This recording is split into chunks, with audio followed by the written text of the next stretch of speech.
This is Twit. Bandwidth for Know-How is brought to you by CashFly. This episode of Know-How is brought to you by Harry's, for guys who want a great shave experience for a fraction of what you're paying now.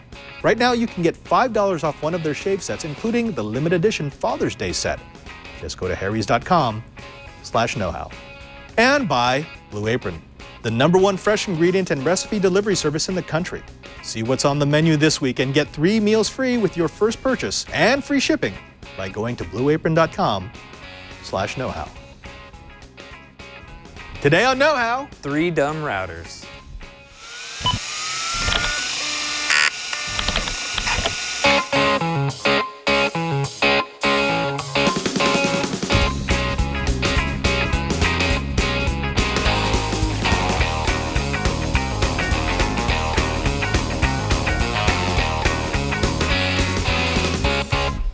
Welcome to Know-How. It's a Twitch show where we build, bend, break, and upgrade. I am Father Robert Ballecer. And I'm Brian Burnett. And for the next however many minutes it takes, we're going to be like the big router in the sky, routing packets into your brain. So I hope you have a gigabit connection, because packets are coming. Knowledge is coming. I'm dial-up. Dial-up, yeah. Yeah, that's what Beep, I got. boop, boop. Just hear the connection sound. You know, there's a whole generation watching the show who has no idea what you're talking about. Folks, You know what? let's a campfire song. Gather around with Cranky Hippo and Padre. We're going to tell you the story about when we were growing up. The way that you got on the internet was first you would have to yell up the stairs, "Mom, I'm getting on the internet!" And then you would dial, like with the phone, the telephone connected to your computer, and then you would go really slow. You know what? Right at the tail end of my, me and Alex are in the generation where in high school, that was us. Because we would be playing Doom, and then my mom would pick up the phone, like, "Mom, we're right in the middle of playing a game." In high school, in postgraduate school, that was me. Oh, so like, was that 1900s? Early 1900s? Yes, our original modems were delivered by horse and buggy. It was fantastic. It was wonderful, Brian. Thank you for reminding me. But we're not here to talk about modems. We're here to talk about the newfangled technology, specifically With old routers. with old routers. This is actually why we brought that in here. These routers actually were created right about the time that there were people still using modems. In fact, I have a version of this that has a modem built into it so that you could have it as the primary connection to the internet. And how would you start one of those? Is there like a hand crank or something on there? Pull chain. Oh yeah, like a lawnmower? No, folks, okay, the thing is, technology has changed a lot over the last couple of years. However, the project that we're doing today is looking at the technology that you might already own and looking for a way to repurpose it, specifically with the 3 dumb router setup. Now, we've talked about this before. We have. This is the idea that Steve Gibson came up with, right? And it's a way of segmenting your network to protect yourself. Yeah. Now, let's talk about why that works. Why does it work to segment yourself? Now, for many, many years, we designed our networks around a security concept that was called perimeter security. Very simple idea. If you look at it right here, this is the internet. What is this? This big cloud thing. So it's like a cloud. am the giant internet. It's the big brain.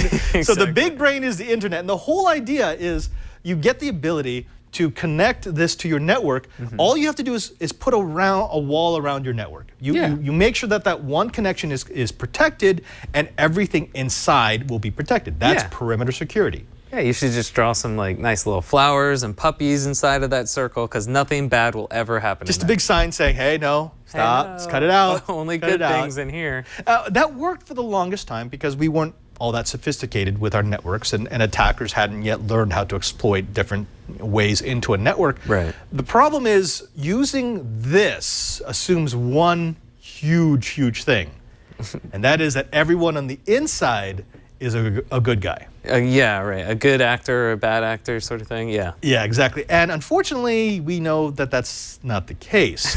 What will happen is you will often get people inside your network who, A, might do something they're not supposed to do. They might access something they're not supposed to access. Right. Or B, you might have clients, individual devices, computers, tablets, whatever you've got, that are infected. And if they're infected, they will act in a certain way to reach out into the network and see what's there. If you're still running the perimeter security model, you have nothing to check for that because you're still working on the assumption that once you're past the firewall, you're a good guy. That's a bad assumption, which the WannaCry, which we talked about, exploits that certain thing, that it would get inside of a network and then propagate inside of that, finding other machines. Right, exactly. And now with this, we're assuming a couple of things. We're assuming that a client will behave properly. We're assuming that they won't send any information from inside the network to the outside of the network.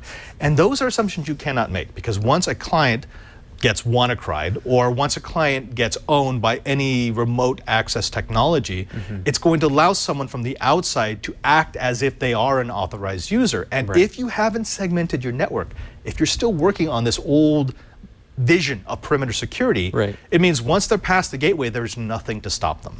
And this has become more and more of an important thing as more and more devices connect to the internet of things age as it is, where, you know, there are toaster ovens connected to the internet, you know, the security cams, DVRs, you know, all these things that are all connected to your network, which weren't really designed in a time or with the idea that they needed to be protected, should not be talking to the rest of your network. Right, and that's why we've moved to a new philosophy of security. And the new philosophy of security is zones or a segmented network. And what that does is it's not as if, okay, suddenly everyone is a bad guy, but it separates different clients into different areas of responsibility or areas of requirement to access network resources, so that I can ensure that every client only gets to touch the things that that client should be able to touch. Right. So, for example, in our example here, rather than doing perimeter security, in fact, I will probably still have perimeter security. So I will still have a firewall on the outside, but now I'm going to subdivide the network so that only these zones operate. So anything in this zone has access to certain resources and all the way down the line. And then I make the connections between the zones, but I have gatekeepers in between. Right, and those machines that are in those bubbles, some of them can talk, or they can't talk to each other, right? Like, right. Well, that's what you want. You want to make it so that if a user travels from one zone to the next, they have to authenticate. They need to do something in order to get access. In other words, I can't just drop into a network and suddenly have access to everything on that network. Right. Yeah. That's the way that we want to do. Now, if we were running enterprise gear, what I could do is, like what I have at home, is I could use VLANs. VLANs are a fantastic way to manage the traffic on your network, especially if, like me, you have something like an Interis SD2, which lets me do policy, which does dynamic VLANs, which is something that we're going to talk about on Monday. Now, that means that when a client plugs in, I can give it a default VLAN, just like the generic VLAN, and I can say, you can only see the gateway. So you can see the internet, but you can't see anything else. As that person authenticates, or as I give that person rights, they'll be able to access the other segments of the network.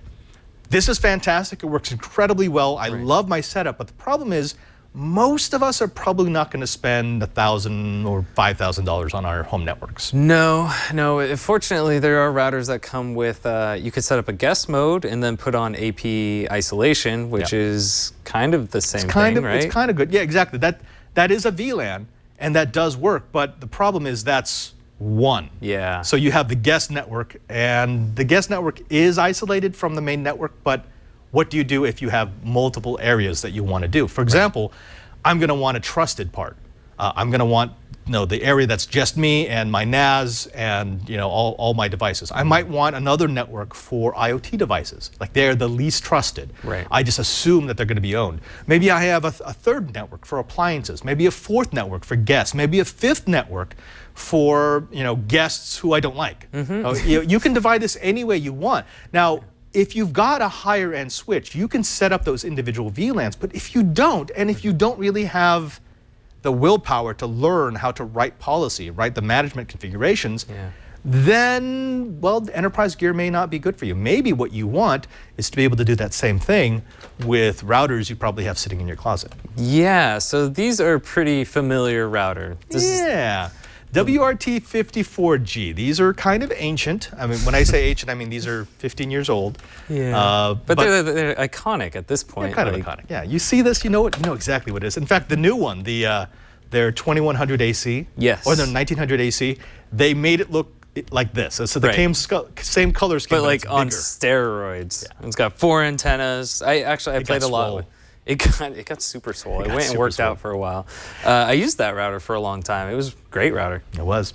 But you don't have to take it from us. Here is a clip from Security Now a while back when Steve Gibson first suggested that your solution might be 3 dumb routers. We put each of the networks behind their own router. That constrains them to their own LAN. And the routers block Ethernet and block ARP and any way for them to get out. So each of those networks behind their own router is able to send data out. Now, in the worst case, let's say now that one of them is malicious. It could do what I first proposed, is it could do a trace route. If it did a trace route, it would see its own router, then it would see the shared router, which is the Y-ing router, where these separate routers, WANs, are plugged into the LAN connections of this root router. It could determine that router's gateway IP. That could tell it that intermediate network's IP numbering, but nothing is on that intermediate network, this Y network, except other routers' WAN connections, and we know those are safe because those are what right now protect us in a single router configuration from the internet. Of course, safe assuming that those routers don't have security problems or other problems. But this gives us what we want. It means that essentially by having a single root router with then spokes off to additional routers, each of those networks, and it doesn't matter now which one is secure, which one it's not. You could have 3, you could have 4, you could have as many as you want, all concentrating down to a single shared root router that goes out to the internet. And each of the interior routers completely isolates its network from all the others. That's secure. I've been shying away from going this far because 3 routers is a bigger pain than 2 routers, which is a bigger pain than 1 router. But the beauty is they're cheap now.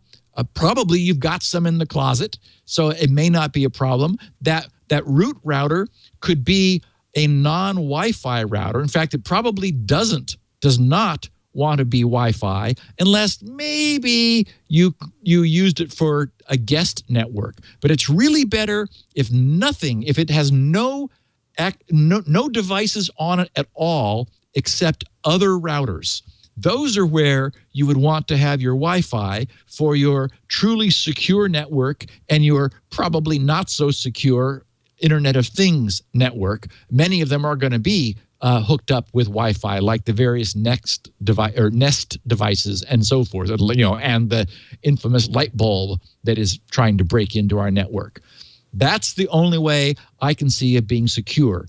The beauty is this doesn't require any configuration, anything fancy, any settings of any kind. It's just it uses the basic NAT concept that all routers share.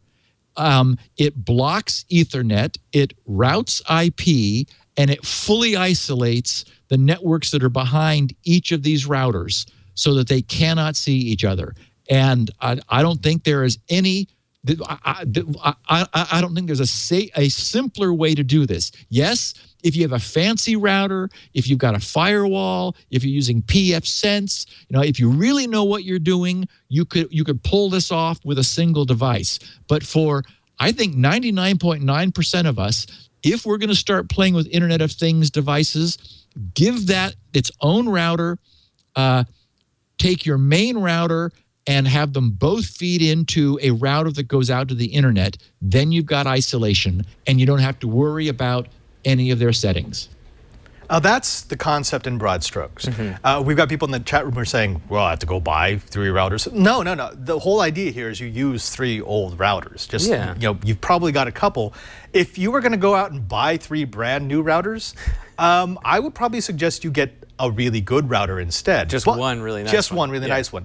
Except Steve does explain something that's very important here, and that is the fact that even if you get one really, really nice router, you still have to know how to configure it. That's a good point. And a lot of us don't. A lot of us don't put that thought into it. And if you do a bad configuration, it could actually be worse than the old router that you had. Yeah. The nice thing about the 3 dumb router is there's physically 3 different routers, and you know exactly what's connected to what segment belongs to what. Right. It's a nice beginning tactic, because once you do have this set up, you're going to start thinking, could I just do that with one really good router? And then you can start mimicking what you want. But what this gives you is sort of a sandbox. It really gives you a physical representation of the different segments in your network, which means it makes it a whole lot easier for you to maintain. Yeah, a whole lot easier to maintain, and kind of easier for you to wrap your mind around, because you can physically know, okay, so I'm plugging point A to point B, and it's only connected to this. Instead of, like, if you have a router where you're making VLANs and stuff, it's more of a, I don't know, in a less physical realm, so sometimes it's not as easy to remember or imagine. Precisely. We're going to get into this. We're actually going to show you another step that we think you should take before you take your old routers and do the 3 dumb router setup, because, as we just mentioned, there is a way to do this that makes everything so much worse. So much worse? We're going to help you avoid that. But before we do that, let's go ahead and take a moment for these messages. Now, Brian, Father's Day is coming up. And, if you're thinking about a gift for your father or for that special person in your life, one of the things that I love is the fact that when I'm looking at something to give to my father, I now get to act like the grown-up. I go, oh, you know what? He doesn't like toys. He wants something that's experiential. He wants something that's going to make his life better. Well, you can only get by so far with the hand-drawn cards and stuff. After about, but it's a turkey. It's a turkey, Dad. Right? No, you want to get something that your dad will actually use, right? Exactly. And you know what he could use? He could use a better shaving experience. Now, we all know what the old shaving experience looks like, right? You get the razor that's kept behind that really kind of chintzy plexiglass vault. Because make you feel like a criminal. Make you feel like a criminal getting them. And then you have to pay a lot of money. You have to, either buy big bulk packs of this stuff and have it sitting around, or you get one at a time and continually go back to the store in order to get a close shave. Well, what if I told you that there was a way to not just make it convenient, but to make the shaving experience luxurious? Well, I believe you, because I have used it. Yeah. And it's Harry's. It's Harry's. Now, Harry's is not just a shaving company. They are a shaving story.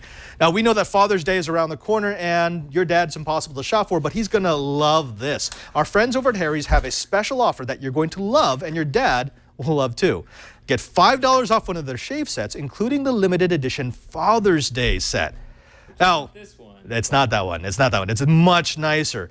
Now, the reason why I love this Harry shave set is because it literally includes everything you need to get a luxurious shave. You've got the fine handle. You've got the really sharp, smooth blades. You've got that shaving gel, which I have fallen in love with this stuff.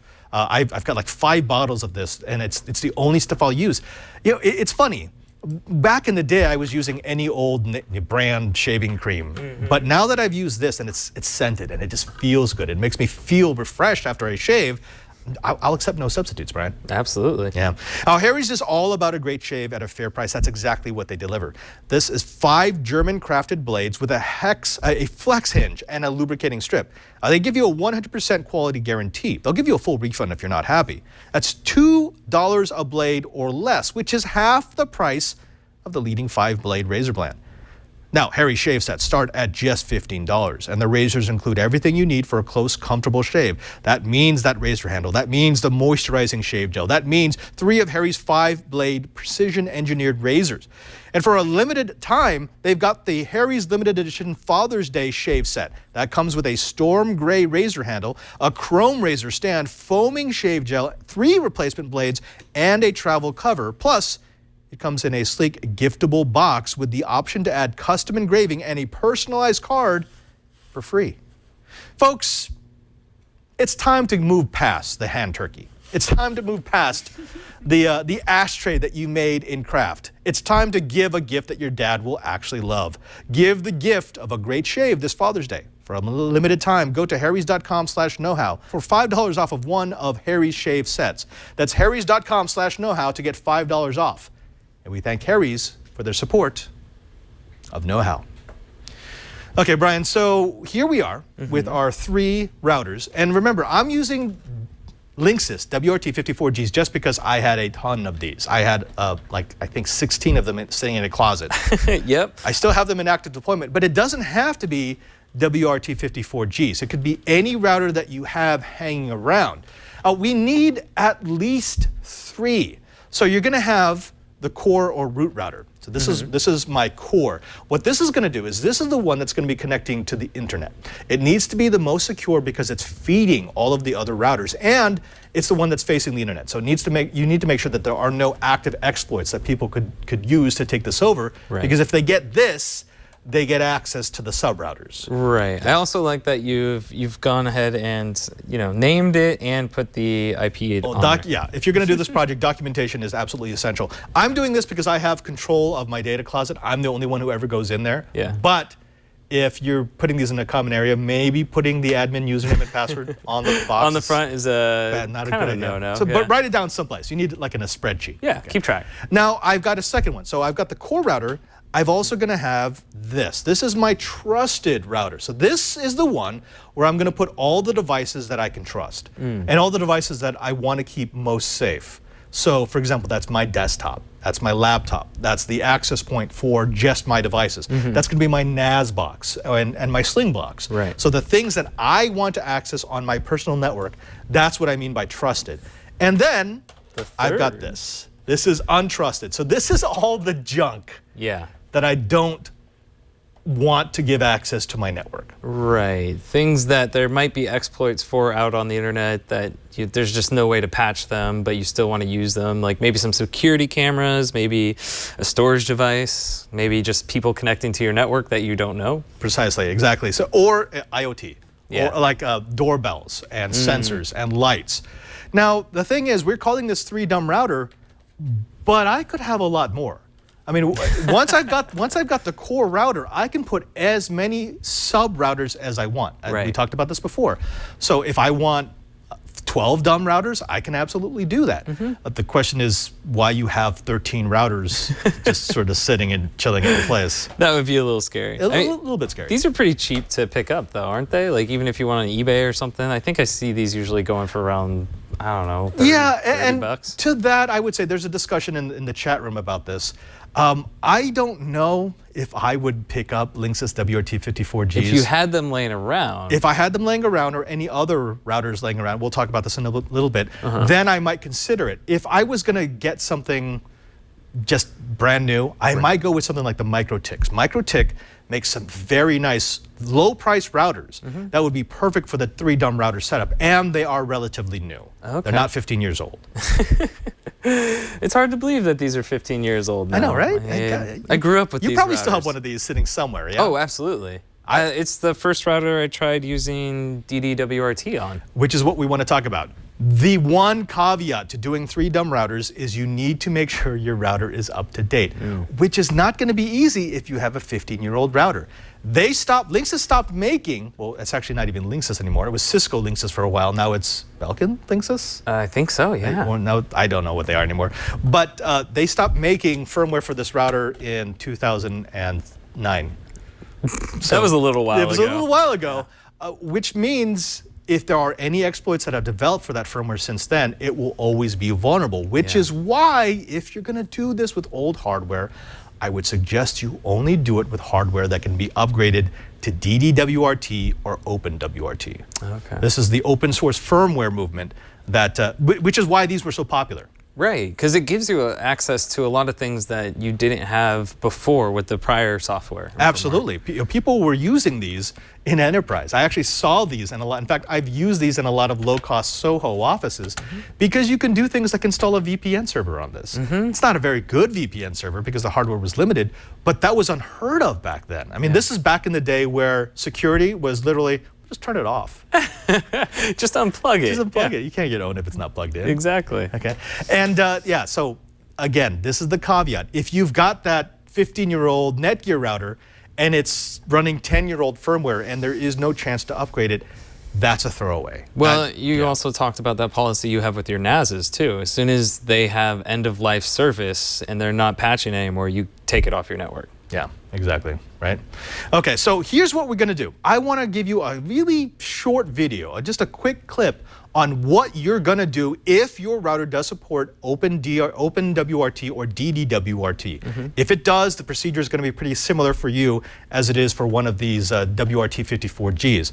This is sort of best practices. Before you get to creating your 3-dumb router setup, you're gonna wanna make sure that you've got firmware that can last. Without further ado, this is what you do with this.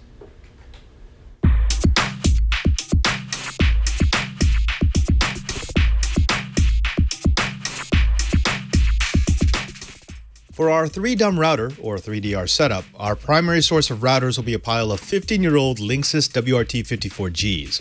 These have been in storage for a while, so I want to upgrade their firmware to something a little less ownable. As one of the original open source firmware darlings, DDWRT is a natural choice for firmware on our Linksys boxes. But it's not always as easy as downloading and patching. You first need to identify the version of each WRT54G to make sure we're going to get the firmware that is most appropriate.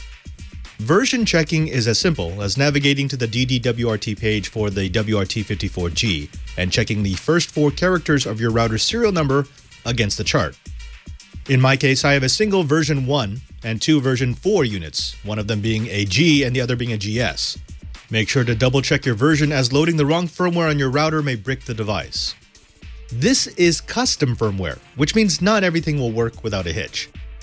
For example, my version 154G is so old that I couldn't directly upgrade to the latest DDWRT firmware. Instead, I had to first load the stock Linksys firmware, then load DDWRT.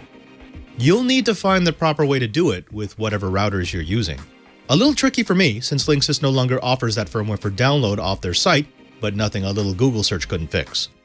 Again, take your time and get it right. You may not get a second chance if you brick the device. Once we've got the firmware that we'll be installing, it's time for a 30-30-30 on our 54Gs. This is a procedure to completely reset the router from the config to the NVRAM. It's the best practice before an upgrade and a great way to wipe away any ancient configurations that I had on my old routers. With the power on, hold down the reset button for 30 seconds. While still holding down the reset button, disconnect power for 30 seconds. Again, still holding down the reset button, reconnect power and continue to hold the button for another 30 seconds. After the 30-30-30, you should be able to get back into your router and see that everything has been reset to firmware stock. If you can't get in, it just means that your router isn't serving DHCP. Set a static IP on your computer of 192.168.1.100 with a subnet mask of 255.255.255.0. This should give you access to the default /24, and you'll be able to get to the admin page at 192.168.1.1. Once your router is reset and you're back into the user interface, navigate to the Administration tab and select the firmware that you just downloaded. Check the option to reset to default, then start the upgrade process. The process will take a few minutes. If you're connected to the internet, you'll lose your connection as the update continues, but do not disconnect power unless you want a brick.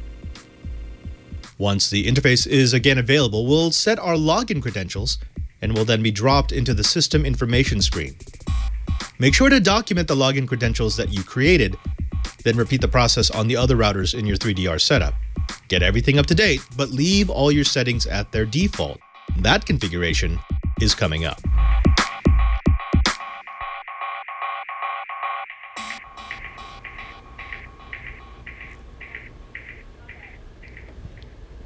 Now, it should be mentioned that the firmware on these DDWRTs is not all that up to date either.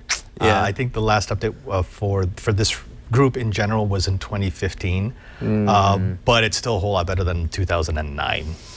Yeah, so maybe using it as your core router wouldn't be such a good idea. But, you know, in a pinch and for doing this project, they're still good. Precisely. And in the chat room, you got people like Neo and I think it was Specs who are saying MikroTik. And yeah, I love MikroTik. And if MikroTik is willing to send us some gear to play with, I would love to show it off on the show.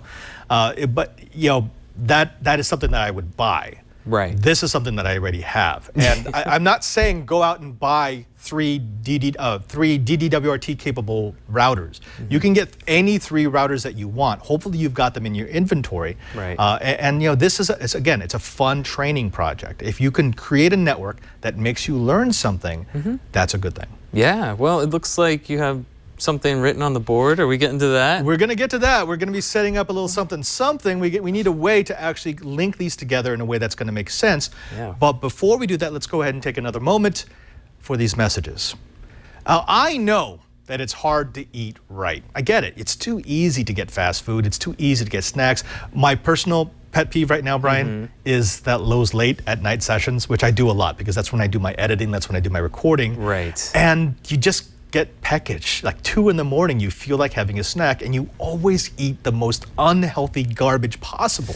Yeah, and it's usually because I don't want to go to the grocery store and stock up, right there. Ain't nobody got time for that. No. I mean, look, I've got busy days. I have like 12 to 16-hour days. I need to be working. And for me to go to the grocery store and to get the ingredients, then bring them back, and then find time in our kitchen to actually cook them, it's not appealing. But you do like to cook. I do. I love cooking because there's something, it's that creative element. Even if what I cook ends up not being great, that's a learning point for me to cook something better next time. Exactly. You're building a meal. You're crafting something. It's doing for food what we're trying to do with routers right now. Exactly. But you don't have to have 3 of them. Yeah. And they're delicious. And they're delicious. Now, folks, of course, we are talking about Blue Apron. Blue Apron is the best way, the easiest way to make sure that you can cook in the time that you have, to make sure that you can cook healthy, and most importantly, so that you can learn to perfect your craft of the eats. Now, Blue Apron knows that not all ingredients are created equal. They rely on fresh, high-quality ingredients that make the difference in the flavor of their brand. So it's important to know where your food comes from, and Blue Apron always tells you. They set the highest quality standards for their community of over 150 local farms, fisheries, and ranchers across the United States. For less than $10 per person per meal. Think about that, $10 per person per meal. When's the last time you were able to shop and have that kind of savings? Blue Apron will deliver seasonal recipes along with pre-portioned ingredients to make delicious home-cooked meals in 40 minutes or less. And by shipping the exact amount of each ingredient required for a recipe, Blue Apron is reducing food waste. No more, oh, there's that little bit of extra something that I'm going to keep in the spice drawer until it goes bad and I throw it out, or that thing that ends up in the refrigerator because I might use it even though I know I'm not going to, and it ends up in the garbage. Blue Apron gives you the right amount every time along with their recipes. Now, their Freshness Guarantee promises that every ingredient in your delivery arrives ready to cook, or they'll make it right. Their mission is to make incredible home cooking accessible to everybody. They deliver to 99% of the continental US. There's no weekly commitment, so you only get deliveries when you want them, and you can customize your recipes each week based on your dietary preferences. Most importantly, they're helping you to learn to cook for yourself. You'll start to see the interactions between different ingredients, between spices. You'll become curious. You will become a foodie, and that, folks, is a good thing. When you can put away the junk food, when you can put away the snacks, when you can have hand-cooked, healthy meals, that's when Blue Apron is satisfied.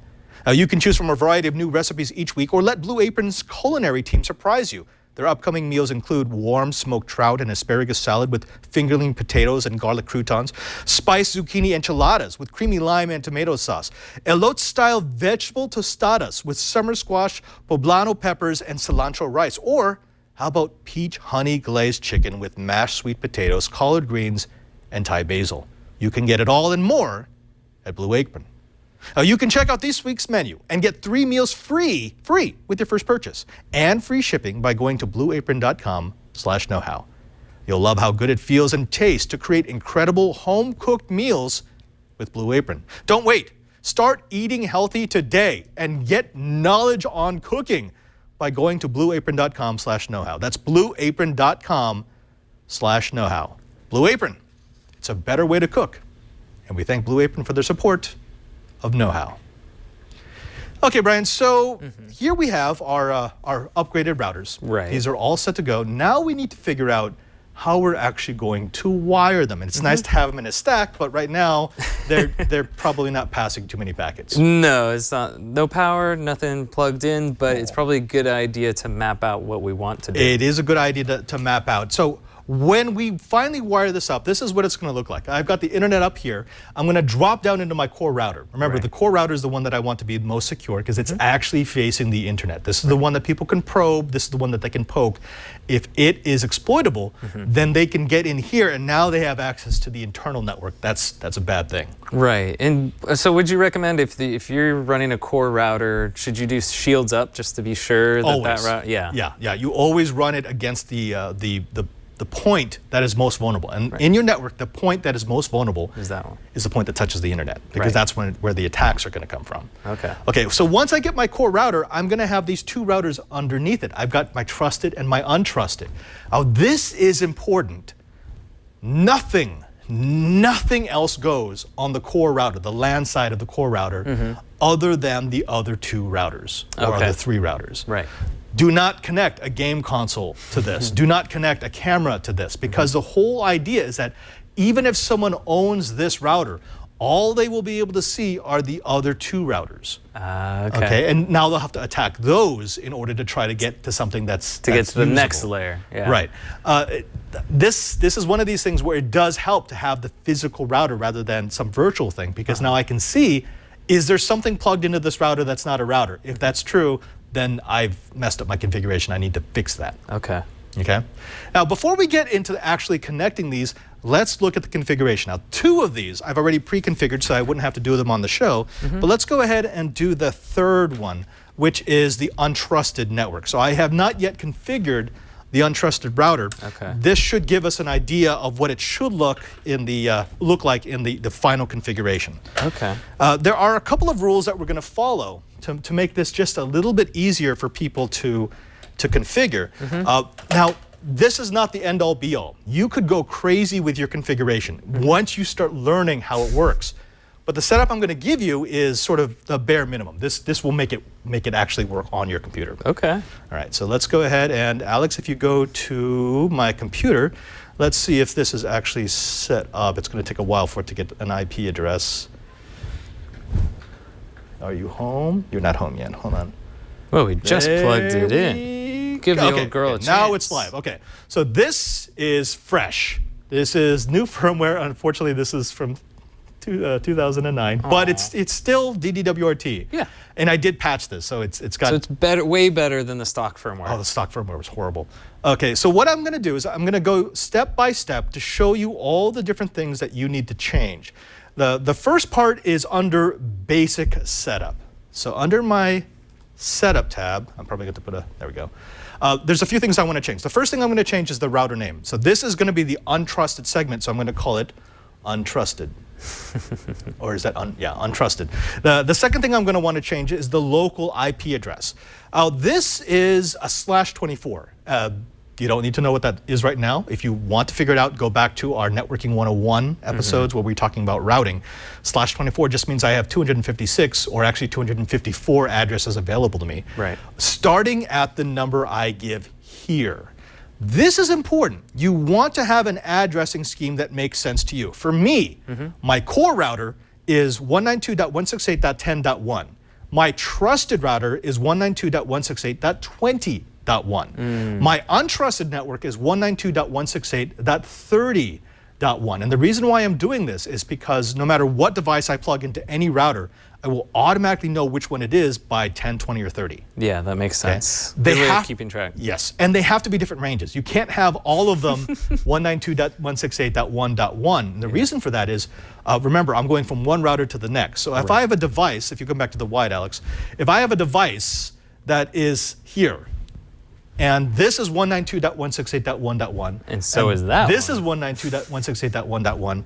This device has no idea which is actually the gateway. They both come up as 192.168.1.1. Right. That's bad. Right. That if just won't you, work. but as segmenting it, which the trusted would be, what'd you say, 20.1? Yeah, so this is 10, this is 20, this is 30. 30. So yeah, it'll be like, okay, go to 20 and then go to 10. Yeah. Precisely. So if you go back to my computer, what I'm going to do is I'm going to change this, since this is the untrusted network, to 30.1. My gateway is actually going to be right here, 192.168.10. 10. Is tab not working? The tab is not working.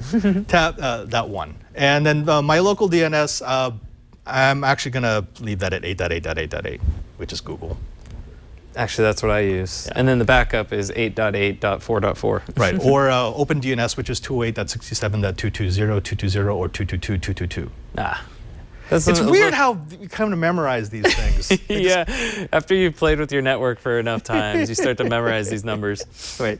Now, you don't have to use that. You could use your favorite DNS service, or if you have a decent core router, like I actually have a router that does have a DNS caching server built into it, I use that.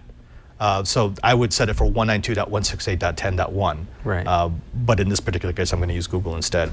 All right, so we want to save that by going to the bottom.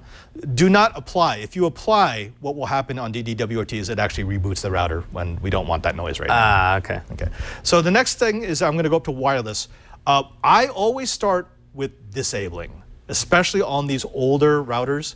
I don't like the access points. I will turn them on later on if I need to, but I typically like to save Wi-Fi for the devices that have more advanced wireless, like AC. Right, okay. Just because, remember, even though it's not AC, it's still going to be generating RF interference in the 2.4 gigahertz range. I don't need that. So I've shut off the wireless on all three of these. Okay. Okay. Makes sense. I can turn them back on if I need it. All right, so the next one is under services. So I'm going to go to services right here.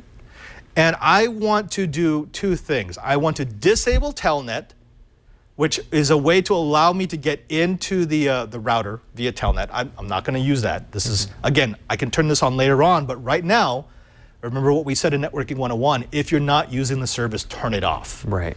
And I'm also going to turn off the WAN traffic counter. And the reason why we're going to do that is because next week I'm going to show people how to use taps, and that's actually how you want to do that. So I'm going to save those.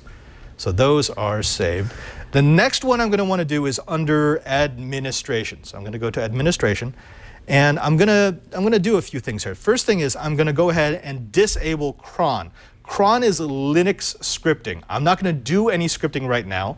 You could turn this back on if you plan to do something with Linux scripting, like mess with IP tables, but I'm not going to do that in this particular example. I'm also going to turn off 8021X. This particular router is using 8021X as a way to validate computers, especially XP computers, using WPA on the wireless. Since I turned off the wireless, I don't need it. Okay. Okay. And then I'm going to save it. So these are... Oh, you can disable the reset button too? Oh, yeah. Huh, that's interesting. I guess that'd be kind of like a security thing. Like, It would be a security thing in case you aren't anywhere near the router. yeah, you don't want someone fiddling with the settings. Right, but again, these are in my closet, Yeah, so so I'm not a the only problem. one with access to them. And then I'm going to go ahead and reboot the router. So once this router reboots, it's going to have all those settings as its parameters. Right, right. Okay. Now, while it's doing that, let's go ahead and start taking a look at how we're going to wire this up. Okay. So, of course, this orange wire here, this is the internet. Yeah, and This- you're color coding things, which I'm helps. color coding, Yeah. which helps. So if you look at the back, go to the side view here. If you look at the back, like all routers, I've got my WAN port and I've got my LAN ports. So let's start with the WAN port on the core. This is my core router. This is 192.168.10.1. Internet is going to go into the WAN, so just like normal. Yep. Right? Now let's go ahead and look at the trusted network. So this is my trusted network, 192.168.20.1. The WAN port on this, Boom. like this, so that would be the internet on the core, Right. is actually going to go to a LAN port here. So it's now inside. This router, this trusted router, is inside this network. Makes sense. Right, so that's trusted. And then we've got untrusted. And untrusted, once it finishes rebooting, what we're going to do is the WAN port here is just like the trusted router going to connect to one of the LAN ports. So this is what my finished setup looks like. Internet is coming into the core at the bottom, and then I've got 2 connections going out from the LAN ports on this to the WAN ports on my other routers. Right, just like you drew out on the diagram. Just like I drew out on the diagram. Super simple, but here's the advantage of doing it physically rather than a higher end router, and that is I can see what's plugged into it. Right, and now you can plug in other things and physically know, okay, this untrusted one is plugged into this, the trusted one is plugged into this, and now we can delegate easily. Absolutely. I'm going to go ahead and refresh my addresses here because because I just changed the IP range. Oh, right. So it went from 192.168.1.1 to 192.168.30.1. So this is going to get a new address from it. Now let's talk a little bit about the things that I'm going to need to work properly. Hold on. And it is, yep, it's up. Nice. In order for this to work. Let's jump back into my configuration page right over here, Alex, if you would. I'm going to change this to 30.1. There we go. So I'm back up, and now I am at the right address. So I'm at 192.168.30.115, and the gateway is 10.1. And just to prove that it actually works, let's go ahead and open up a web page here. Let's go to Twit. Not Twitter. So it's routing. Traffic is going from the untrusted to the core, which is then going to the internet. Well, technically it's going to our router over here. Which is some fun stuff here. But this is the 3-dumb router in a pinch. Let's talk about what we'd actually want to do to make this network really, really usable. I'm probably going to want a few more. Because right now I've got my core, and remember, into the core, nothing gets plugged in except other routers. Right. I've also got my trusted. So my trusted is going to be my computers. So my desktop, my laptop, my NAS, anything that I want access just for myself. Right.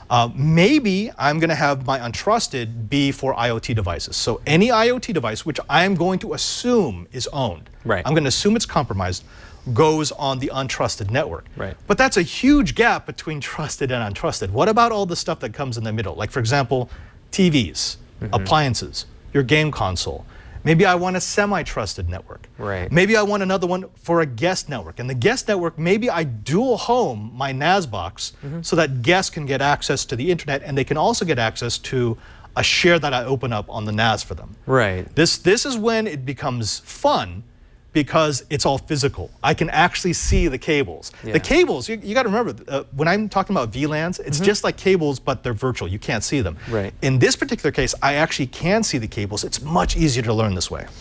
Yeah, it makes a lot more sense that way. And I guess you could still do VLANs and stuff and have dumb routers hooked up. Yeah, yeah. Well, see, that's the nice thing. Once you start with this, you will reach a point where you say, I've outgrown it.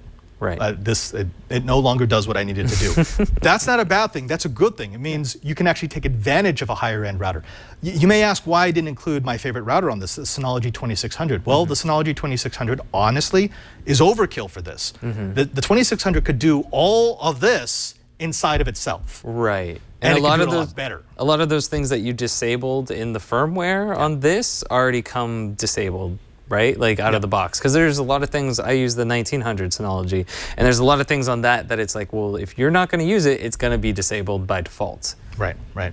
Oh, and by the way, people are saying that you can fry a radio by not having its antennas attached. Absolutely, which is why on this one, which is the only one that wasn't configured yet, I had antennas. But now that I've disabled the radios, now you can take I out don't the need antennas, them because that's not transmitting anything. Just remember to not turn on the wireless without the antennas on. Yeah. Well, because what's happening is you're pushing out power, but there's nothing to take the load, and so it just kind of goes, okay, I guess I'll just die. And it burns itself out, which is fun.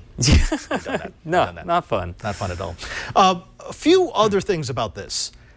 if you're going to do a 3 dumb router setup, and I know there are people in the chat room like Eric Duckman who are saying, but these are all 10100. Absolutely, that's why you put a switch behind them. And we've talked about this before. The router is not a great switch. No. So if you're going to be pushing a lot of traffic, you put a switch behind the router for that particular network. That makes sense. Now, does this mean that if I have, say, 5 different trusted or 5 different networks behind my core router that I need 5 different switches? Yes, you do. Okay. Unless you're okay with the 10100 speed. If you want gigabit Ethernet, you're going to have to drop 1 gig switch behind each, but you cannot share them. You cannot put 2 routers into one switch. The devices that are connected to that switch would be confused beyond belief because which address it gets would depend on which of the servers responds faster. Right, and it would just lose its mind. It would lose its ever-loving mind. You'd also get into a loop condition because you have 2 routers that are trying to serve out on the same network. They both think that they're the gateway.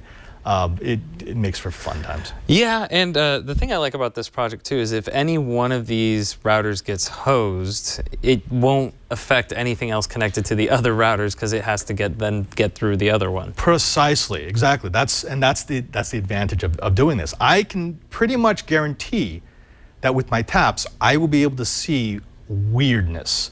Because if I see it from one router and I'm not seeing it from the other, there's something wrong with that particular segment. Right. This saves me the step of having to troubleshoot by actually digging down into the packets. I can go, oh, wow, the untrusted network keeps trying to contact this domain. There's something on the untrusted network that's owned. Yeah. No, pretty cool. It's a really good way to lay things out and wrap your mind around it. It is a good way, but we won't have this complete until next week, because next week we're going to go into some of my favorite networking tools, specifically about a device that I'm actually not allowed to mention right now because it's still under embargo, and also taps.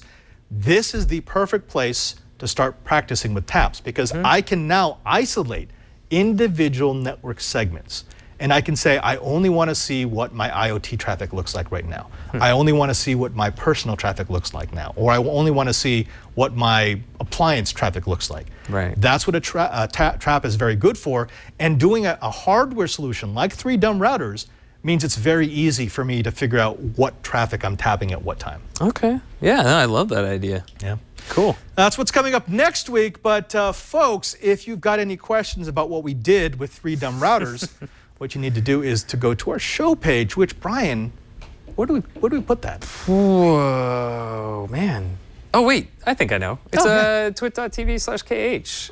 And you can find all the information Padre talked about and probably, information to like when Steve talked about it too, if you want to watch that Security Now episode. That was back in 2016. It doesn't seem like it was that long ago. Right? But not only do the show notes live there, but you can download and subscribe to the episode. Yeah, and which you need to do because, folks, we want to grow the Kita community. We need your help.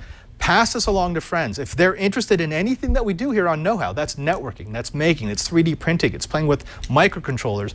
We want more fans. We want more people so that we can do more and more projects. Help us out. Again, twit.tv/KH. Now, don't forget that we also have a community online. That community is the most active in the entire Twit army. All you need to do is go to Google Plus and look for Know How. There's a very short approval process, but once you're in, you get access to over 11,000 know-it-alls. These are the people who, like you, are in every stage of their maker journey. Maybe they're beginners. Maybe they have questions. Maybe you're an expert and you can answer their questions. Or maybe you just want to show off and give us pictures and videos of your latest project. Again, go to Google Plus and look for Know How. That's right. I expect to see some people posting about their dumb routers that they have and see how they've set up their network.